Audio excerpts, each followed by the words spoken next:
or calling 4089615150. Your future in cybersecurity starts here.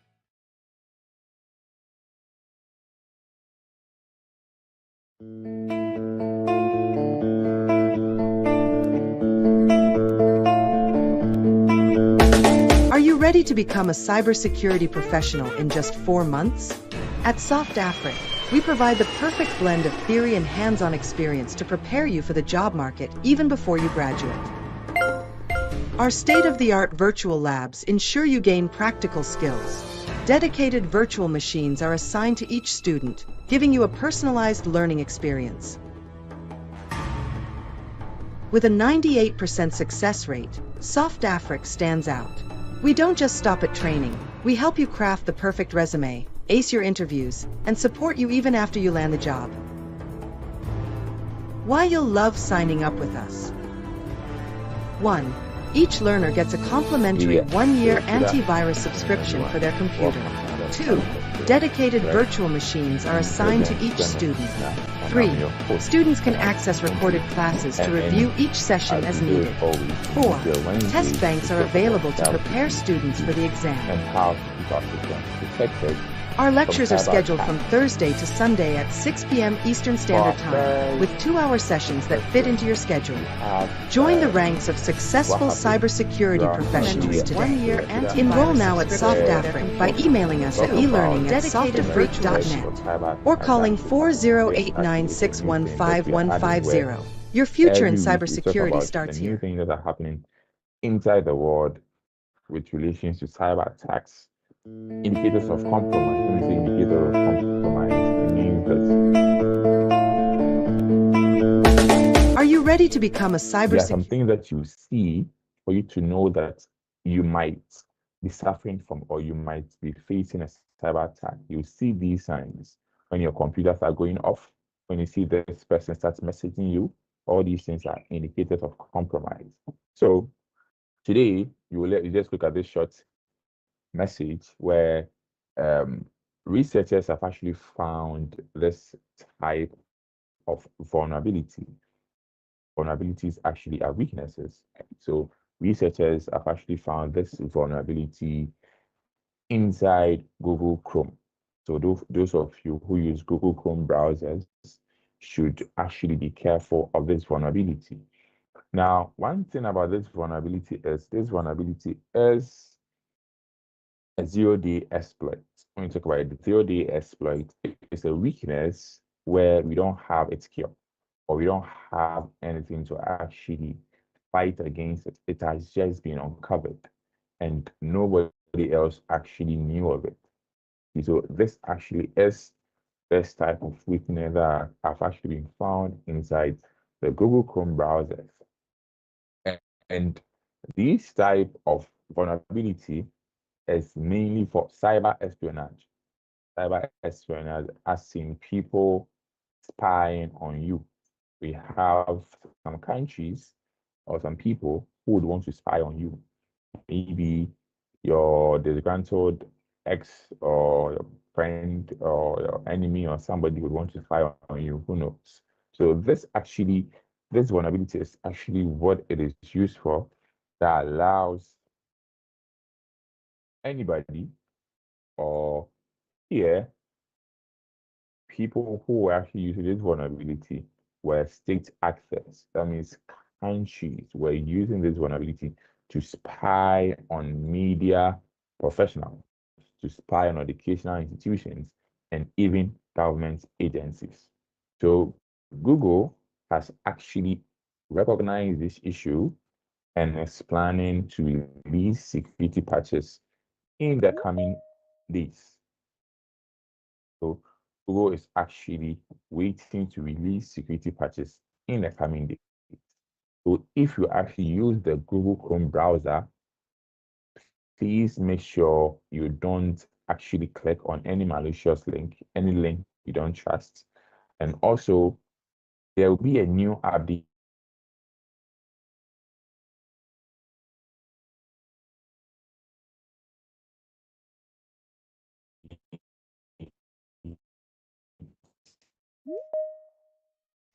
is a zero-day exploit. but it is a zero-day exploit, and actually, zero-day exploits do not have any patches or do not have any cure for that. So make use of that and protect yourself. If you use Google Chrome browser, there is a vulnerability associated with that, and it's a zero-day exploit. So make sure you keep your devices secure. You don't actually click on any malicious links. And when there's updates, please make sure you do. And also, one last thing that we always tell people is to back up regularly. You don't know when you might actually suffer from a cyber attack. So if you have the chance of saving your files to an S or saving it to the cloud, please try and do that, right? So that's this for the news segment. Now let's actually move to our video segment where I'll play the video about cybersecurity, and this is actually about AI and deepfakes. Okay. That's also is another thing that is actually creating a lot of misinformation and disinformation. So we actually should try and protect ourselves from these things. So now let's actually look at the video, and I'm sharing my screen. So let me know when you see it. Okay.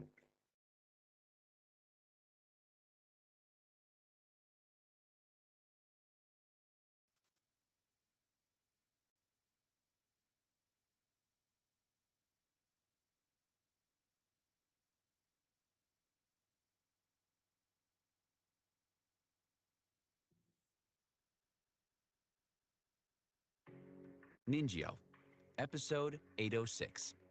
Who do you think you're talking to? Security topic, deepfake audio scam, starring Robert Davi as Louis Sr. A UK-based energy company was recently scammed out of $243,000 by hackers running a deepfake audio scam.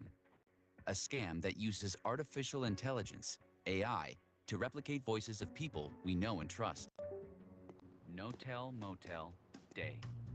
Louis Sr. returns to the motel room wearing a disguise. All righty. Dinner is served. He dumps a sad bag of groceries on the bed. Sunflower seeds and rotten bananas. Oh, Pops, you call that dinner?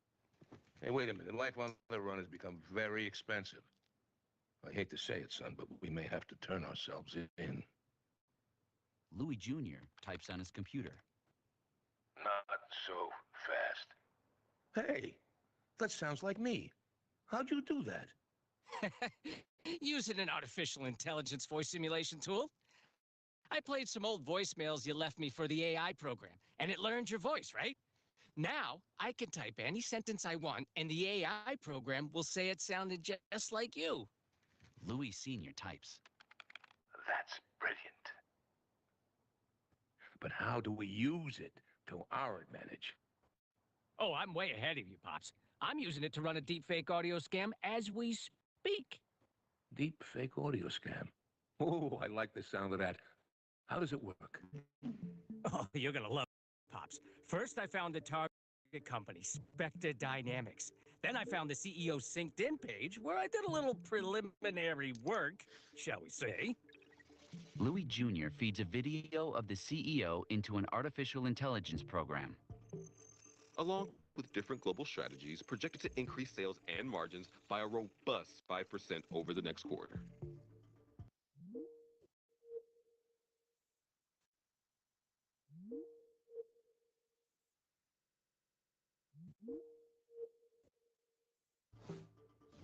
You used a video.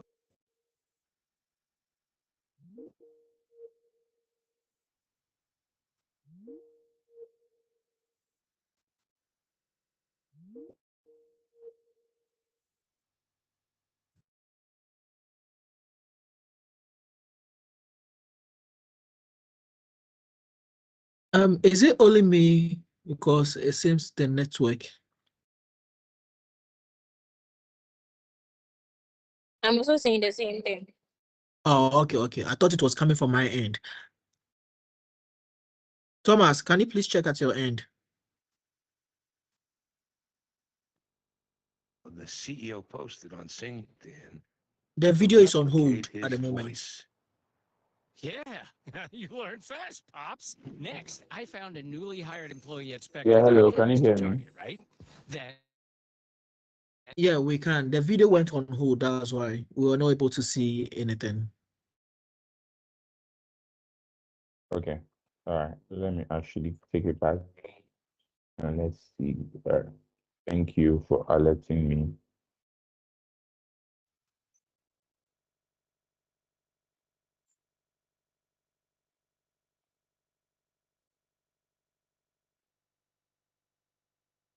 right? Then I duplicated the CEO's.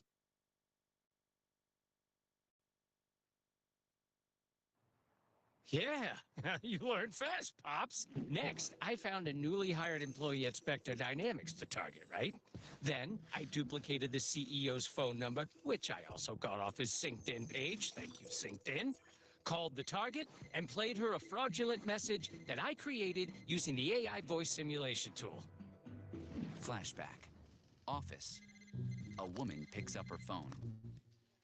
Hello, Jane. This is Doug. I need you to buy 10 Jungle Prime gift cards and send me the codes. An unusual request, I know. I'll explain once I'm available, which won't be until tomorrow, so don't bother calling me. Use your personal credit card to make the purchase, and the company will reimburse you. Thank you and welcome to Spectre Dynamics. Let me ask you, why'd you target a new employee? Well, because they're more likely to comply with the request of a scam without verifying it through a separate phone call or in person. Anytime now, we should have the codes for 10 $250 gift cards coming on in. 250 times 10. Okay, that's 2,500 bucks. If we run this scam 100 times, that's $250,000. Louis Sr. starts to leave. Pops, where are you going? Back to the convenience store to buy some of those rotisserie hot dogs. Thanks to my genius son, tonight we eat like kings. Couldn't have said it better myself. Teachable takeaways. Using artificial intelligence to mimic friends, colleagues, and even loved ones is a new way hackers are targeting people. Never send money to anyone, even if you think you know them, without verifying first through another means, such as in person. Hackers often request money through gift cards because it's an easy way to digitally transfer funds.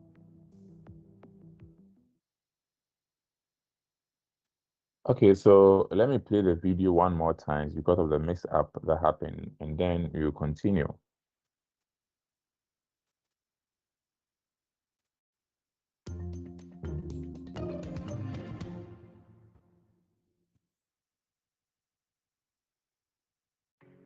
Ninjio, episode 806.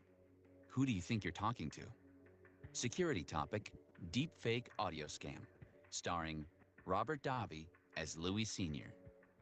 A UK-based energy company was recently scammed out of $243,000 by hackers running a deepfake audio scam, a scam that uses artificial intelligence, AI, to replicate voices of people we know and trust.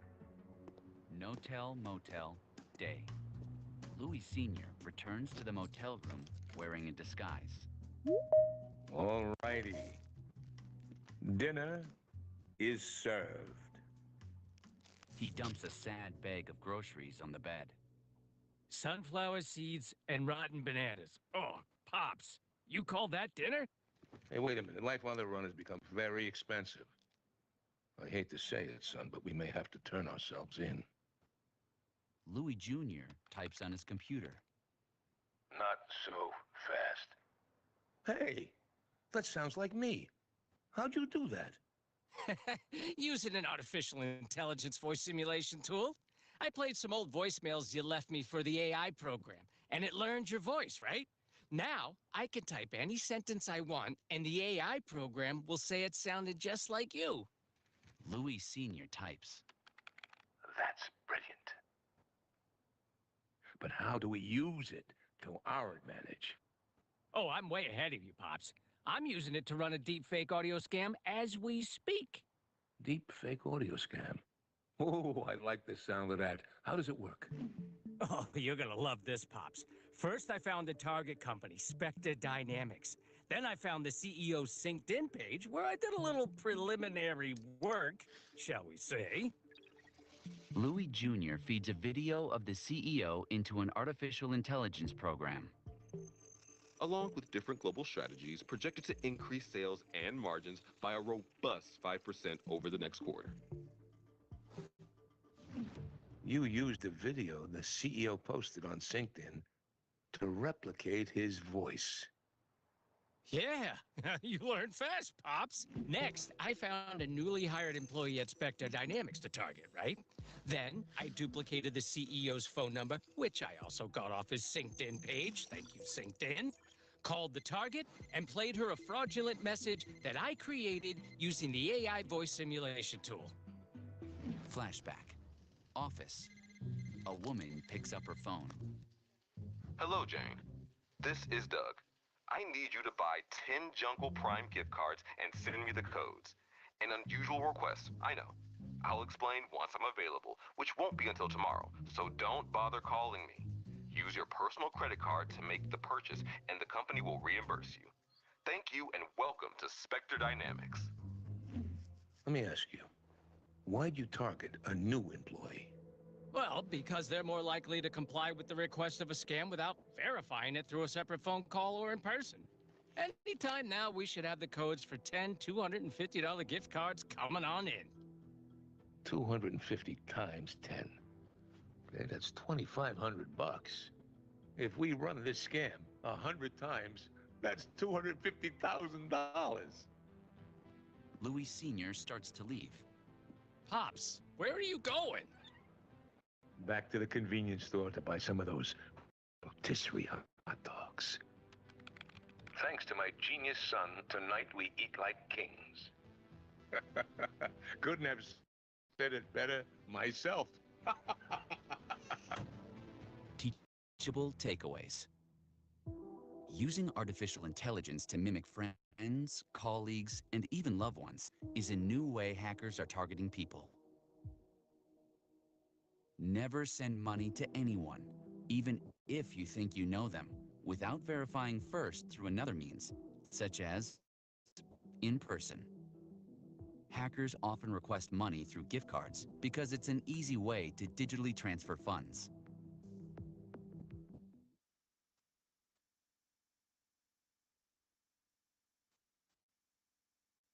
What's a nice father and son moment?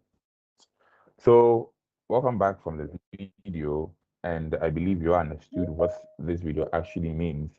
So now, let's actually seek our quiz, because I believe all of us were here to watch the video. So let's actually take our quiz, and let's see how best we understood this particular video.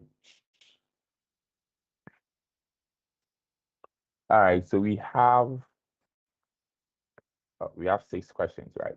So I'll read the questions, and then you provide me the answer. The first one is a true or false statement.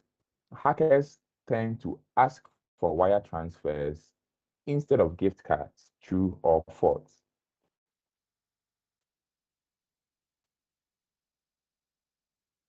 True. True.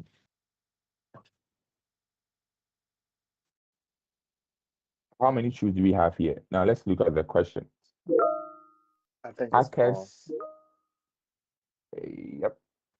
Hackers tend to ask for wire transfers instead of gift card. It's a false statement. I also believe it is false because wire transfers can be tracked. So I believe it is false. Now let's look at question number 2. Some ways to spot a deepfake audio scams are, so we can actually select as many as possible. The first one is the person makes unexpected or out of character requests. There are unsettling long pauses. Using a spam blocking app, the voice on the other end of the phone sounds distorted, or there is unusual noise, and then all of the above. What actually is something or a way we can actually spot a deep fake audio scam? What do you think is it all of the above, or there are something that we need to select? All of the above. Yeah. Okay, okay. Let's take that and let's go on. Another true or false statement. Hackers can actually use artificial intelligence to replicate the voices of people we know and trust, such as friends, families, and work colleagues. True or false? True. True. Definitely true. And the question number 4, you can verify a call is legitimate by hanging up and calling the person back, confirming requests in person, asking questions, and then all of the above. All of the above. Do you all agree to that? Yes. Yes. Okay, okay, okay. All right, let's look at question number 5. Also true or false. I think the rest are true or false. If you recognize a voice on the other end of the call, it's okay to trust them without verifying. True or false? False. False. False. Okay. And the last question, another true or false statement. New employees are more likely to comply with hackers' demands. That is why they are targeted frequently. True or false? True. True. I True. think that will be your, yeah. Let's complete the quiz and let's look at what we got. Believe we actually missed out some of them, but then I believe it has to do with this and yes, and probably this one. But either way, that is that for actually the video. And I don't actually want to waste time on these things, but the whole idea is people can actually scam us using fake audio calls. They can actually pretend to be like people we know, and that is why actually in my country here, they will call you and change your voice to actually mimic somebody that you know. Well, now there's AI, so they can actually leverage AI and actually use that.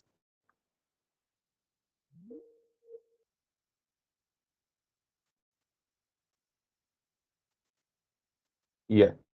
So that is actually that's for the video section. Now let's actually look at what we have for today. So yes, the reason why I actually chose to do this is because I actually want people to have an idea of networking, right? Because networking is the fundamental principle behind everything that we do online. And also in cybersecurity, these things are mostly the common ways or the things that we actually need to protect.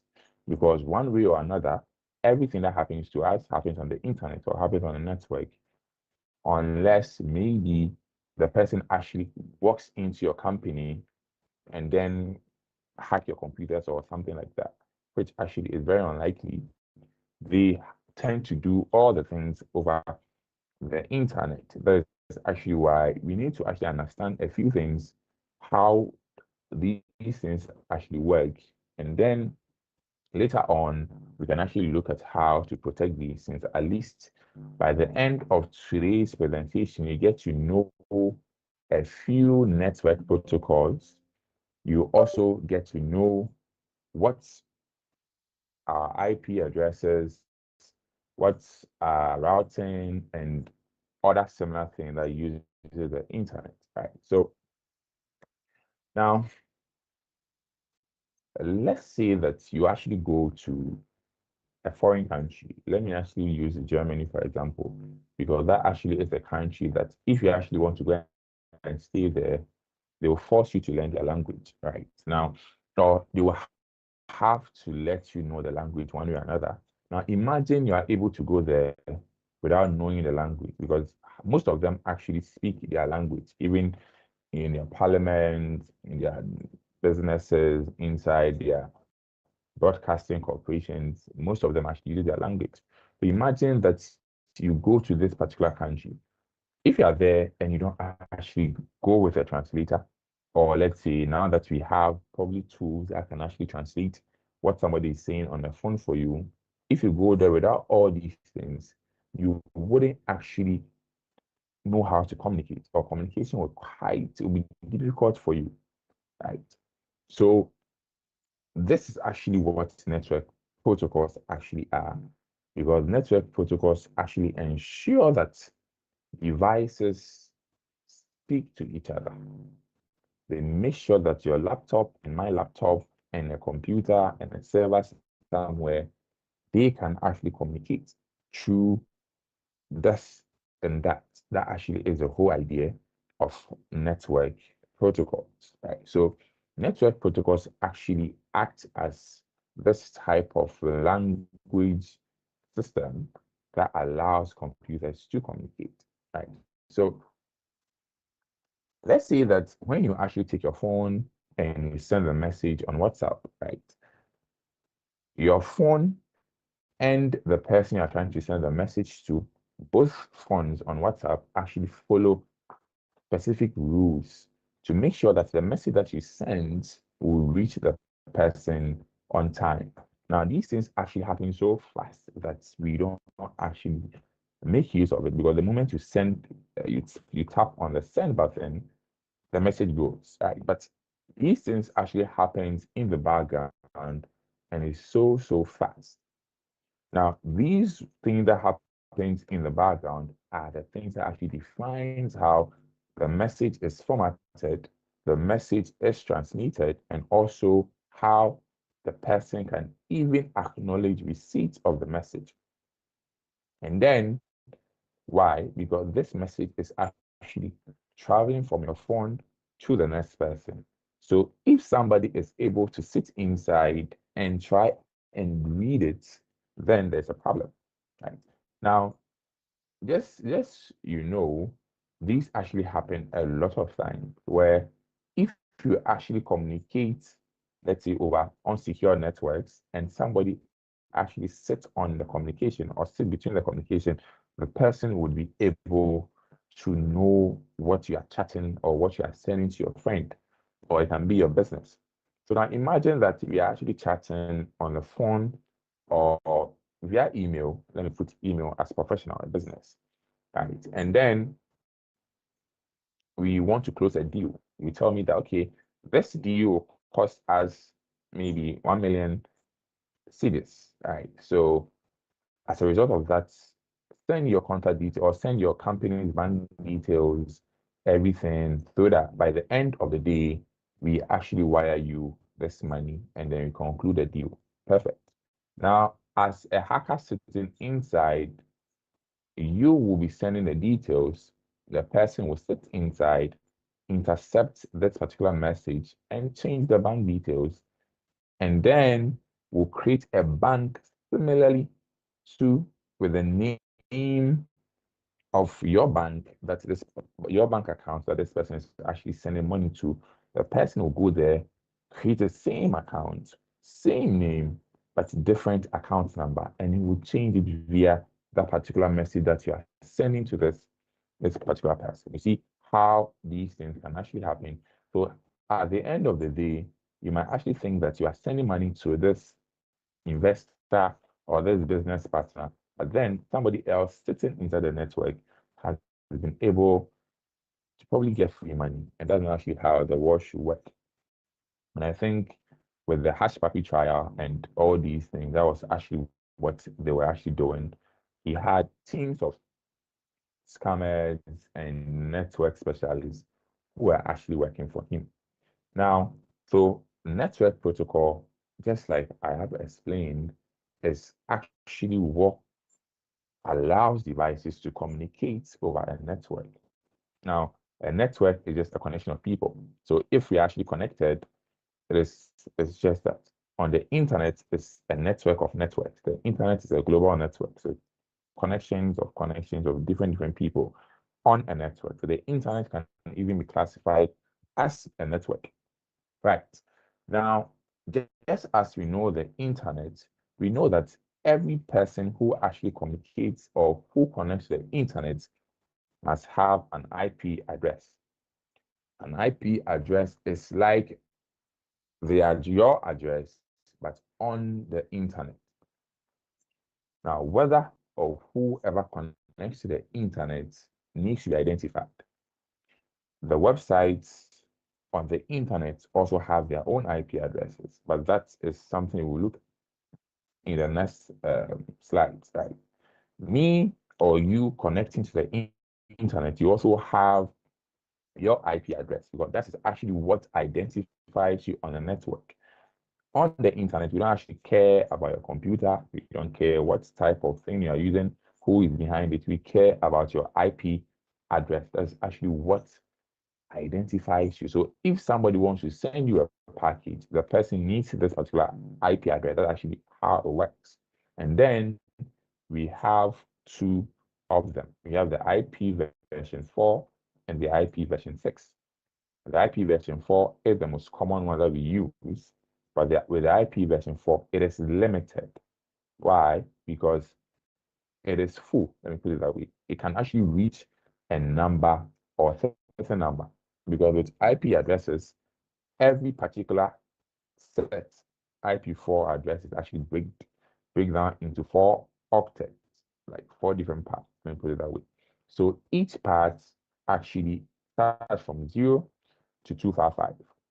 The next part also starts from 0 to 255. The next one, 0 to 255. So they are a limited number of combinations that actually we have in the world. So there can be more than that. So as a result of that, a new version, that is an IP6 version, has been created, and an IP6 version actually has unlimited number of combinations, but it is actually plenty. It has numbers, it has letters, all combined. It's actually something that they are trying to introduce. Now, I actually saw this wonderful statistics that for India as a country, 600 million of them are not on the internet. Look at how it is. 600 million people in one country are not on the internet. So imagine if these people were on the internet, the IP4 address would actually be full by now, or different people. So that's the reason why there is an IP6 version of that. And also, we have another address called your MAC address. Your MAC address actually is a physical address of your device. Every particular laptop has an internal, let me put it that way, an internal modem that connects to the Wi-Fi, or an internal Wi-Fi connector.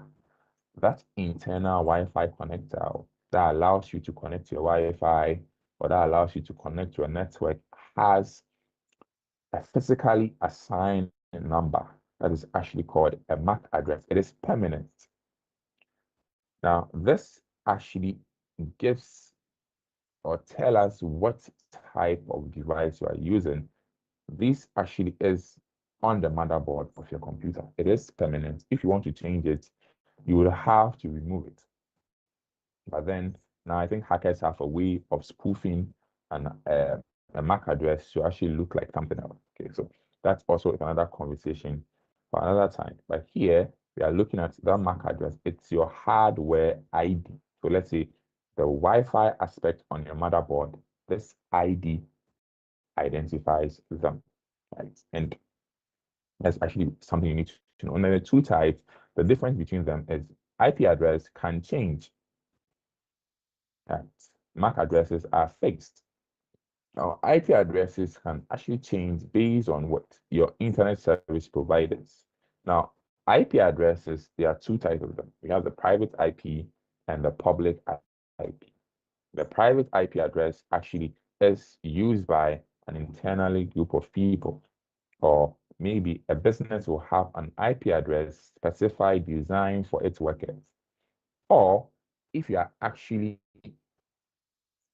using a router inside your home, all computers connected to this particular router will have an internal IP address. Then we have a public one, right? The public one is given to you by your internet service provider. So if you're actually connecting to the internet via, let's say, Vodafone, T-Mobile, MTN, all these people, then you are assigned an internet service provider. But what they do is, if they feel like your internet service provider, your computer has not been connected to the internet for a while, it changes. Somebody else comes, they give it to the person. See, that actually is, I think somebody is trying to join. Let me actually accept this person. Okay. So the issue is, if they feel like you are not, please try and mute, Mamikia, please mute yourself. Okay. Let me actually do that for you. All right. So now back to this. So if they feel like you have not been connecting to the internet for a while, when somebody comes, they give it to the person, you will be assigned a new IP address once you come back to the internet. So an IP address can change, but a MAC address is fixed. You get it? And IP addresses actually are used globally on the internet. MAC addresses are just locally. It's on inside your device, you see. And then we have an example of your IP address and an example of your MAC address. And on your computer, you can actually see all these things simple. Like you can actually see all your IP address that you are using, your MAC address that you are using, all of them just so simple. If you go to your settings, go to your wireless networks, you see your IP address, your MAC address, all these things simple. Or you can even open your CMD like this and type in ipconfig, and your addresses will actually come, and you get to see your IP4, your IP6 address, and so on and so forth. But then that's actually that. And now we move on to routing, right? Now, routing actually is the process of directing data from one network to another, right? Now, when I actually send you a message, right, I send you an email or wherever, the message that I'm sending to you actually doesn't take a straight path. It doesn't actually, I click to you and just comes. No, the data will pass through ways or pass through stops before it comes to you. Now, because it's so fast, we actually don't actually pay attention to these things. But then we have how these things actually move. Your data will move through different places, different routing, different servers before it gets to you. It's just like the olden times where you post a letter, the postman will come for all of them, and then they'll take it to, let's say, the regional or the states. From the states, then it goes to other states, and this person will take it and make sure that the person I'm trying to send this mail to receive it. It's also the routing actually acts as this. Immediately, I actually send data, right, in my house or wherever. This particular router will take the data and look for who am I sending this particular thing to. So if I'm actually sending you information, you will look for your computer or your IP address, and then the router will actually decide the best path for you, and then the data will actually hop on from different places through this particular path that has been established. And same as with if you are opening a website, there is a shortcut where you can actually see where your data passes through, um, before it reaches you. But then it will actually take too long. You can actually set you open CMD, right? And then you do path, and then you do maybe google.com.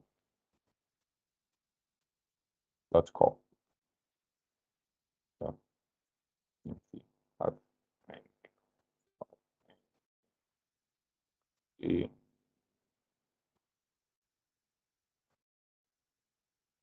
Yeah, so it will actually trace a message. So it will look at if you're actually trying to visit google.com, these are the places your message will actually go through, all the hops. Now, the first, this is Google's IP address. And these are actually stuff that you actually go through before you pass to Google. Now, Google might actually not give you everything because you know where the data passes through, but this is just an example. You can actually just open your CMD on your computer, just type in this command, bring this particular website that you want to actually see how many stops. So there's a maximum of 30 hops. So before your data reaches Google, your data would have to pass through 30 different places before your data reaches Google, or before you send your data. So if you are typing in google.com, that particular data you are sending will actually have at least a maximum of 30 hops passes through 30 different places. That actually is something that's, is something that you need to know. Let me put it that way. Now, let's actually look at a few protocols that we have that allows these communications. Okay. Now we have on the downside of the ladder, we have a TCP. A TCP is Transmission Control Protocol. And this actually is one of the most important protocol in networking, because inside a network, a TCP actually gives you a reliable communication, right?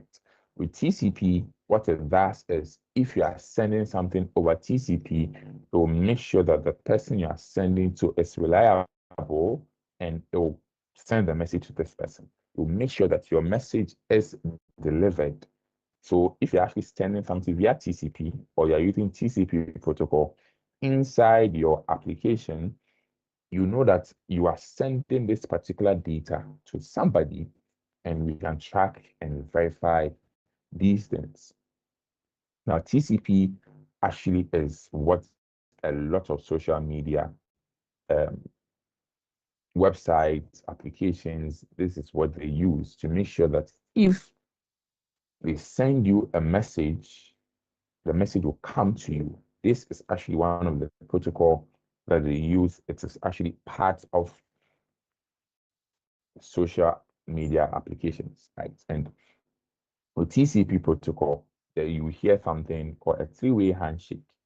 So if you actually send something via TCP protocol, me sending and you receiving will actually do a handshake. So the computers or the servers will actually do a handshake.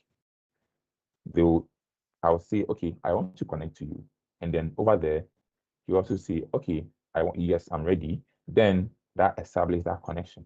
So the handshake actually has been done. And since they've actually established a connection, we can share information on there. Now, TCP is actually reliable. And then it will actually arrive better. Okay, that is actually that. And then we look on to another one called a DNS. A DNS actually is a domain name system. Now, domain name system actually is the phone book of the internet. Okay, I said websites also have their own IP addresses, just like your computer has the IP addresses. But your computer's IP address is just one, so you can actually put them in your head. Websites IP address is that there are a lot of websites out there. You can't actually have the IP addresses of all the websites in your head, right? So anytime you open your browser, and you type in www.google.com, we will have a DNS, a domain name system. This particular DNS will actually sit inside the conversation and will translate the www.google.com to Google's IP address. And Google's IP address, we saw that when I actually type in the part in Google, Google's IP address actually start with 142.something like that. So it is this DNS that will actually translate your search google.com, the name google.com, to an IP address that will allow you to actually enter that because you don't actually know them offhand, right? So just like I said, your data will pass through hops. So if you're actually going to google.com, just know that it will pass through a DNS server before it goes to other places, so it reaches Google. The DNS server, it is what will translate the name google.com to an IP address. So your data will pass through the DNS server first, or pass through the DNS server and other servers and other things. That's actually something we need to know. Now we have HTTP and HTTPS. This actually is the protocol on the internet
I think Thomas went offline.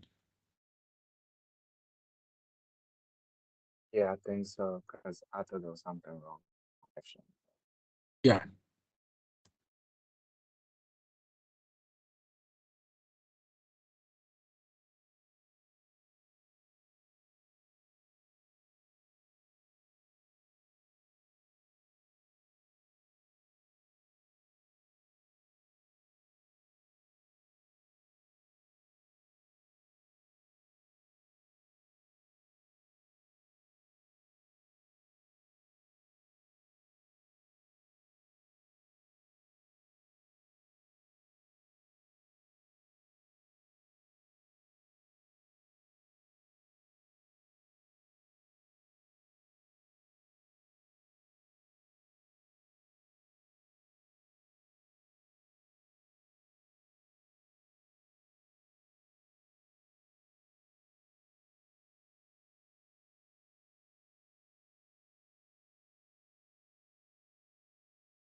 Hi, what happened to the presentation? I cannot see anything. I think he's having issue with his network. Oh, okay, thank you. I thought my network was bad.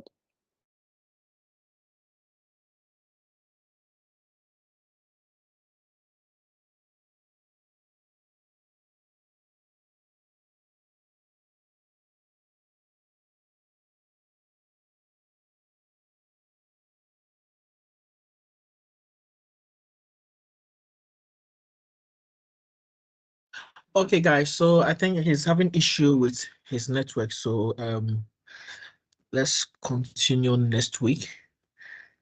He's still having issue. He just gave me a text message that he's still having issue with his network. So this is Software Freak, and this is the Threat Intelligence Seminar. We do this every week, every Wednesday, 4 p.m. Ghana time. So let's continue next week, same time. Thank you. Thank you. All right.